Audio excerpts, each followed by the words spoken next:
Now, for us here on Earth, that's a pretty easy question, right? A no-brainer.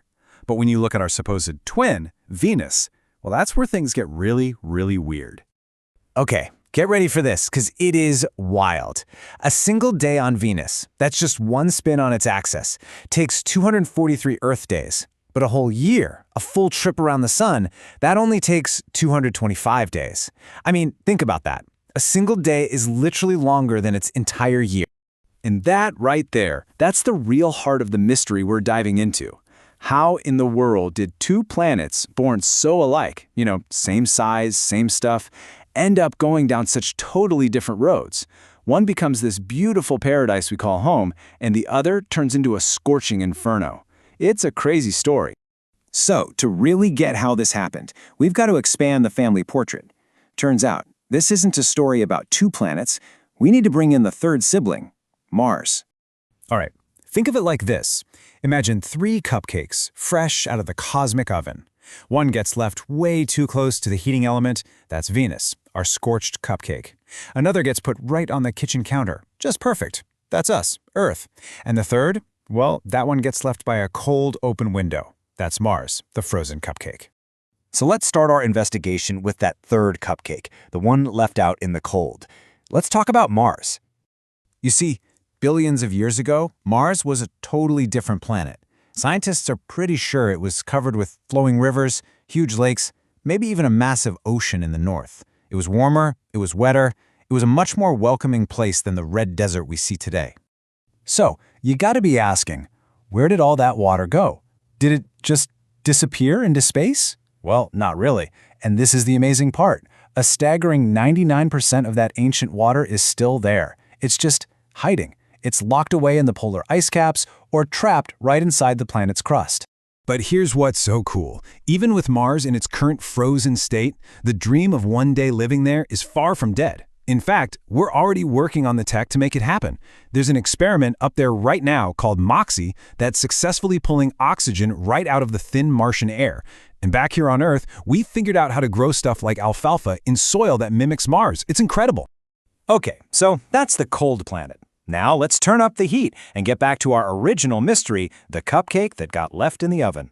Let's talk about the scorched sibling, Venus. This is what's so mind-blowing about Venus.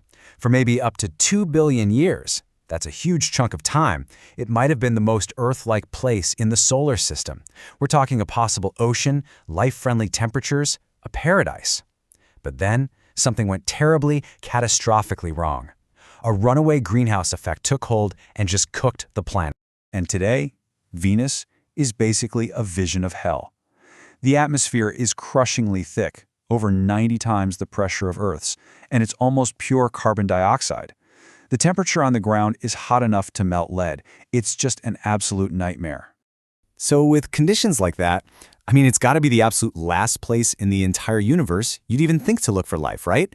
A totally hostile, sterile world? Or is it? Okay, this is where the story takes a turn. 19. Remember that number, because in a recent study at MIT, scientists created a little slice of Venus in a lab, all the sulfuric acid, the whole deal. And they found that 19 different amino acids, the actual building blocks of life, didn't just survive in that stuff. They were stable for a whole month. This changes the game completely. And just like that, because of that one result, the cold case for life on Venus is suddenly red hot again. But the search isn't on that hellish surface. No way. The new prime location? It's way up high, in the much cooler, more temperate cloud layers. And in 2020, that search dropped an absolute bombshell. A team of scientists announced they might have detected a gas called phosphine, swirling in those clouds. Now, why is that a big deal? Because here on our planet, phosphine is overwhelmingly made by living organisms. It's what we call a biosignature. It's a potential sign of life. As you can imagine, this discovery just ignited a massive scientific debate. Not everyone is convinced, for sure. But it sent other scientists scrambling, digging through old NASA data from missions decades ago, looking for clues they might have overlooked. They're asking, could this stuff have been there all along and we just missed it? Look, there's only one way to settle this debate for good. We have to go back. And that is exactly the plan. A mission called the Venus Life Finder is in the works, and its whole purpose is to send a probe diving right through those clouds, sniffing the air for the exact organic compounds we need to find.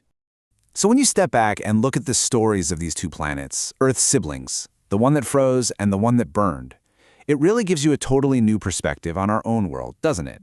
Because this whole cosmic family drama, it isn't really just about them. It's about us.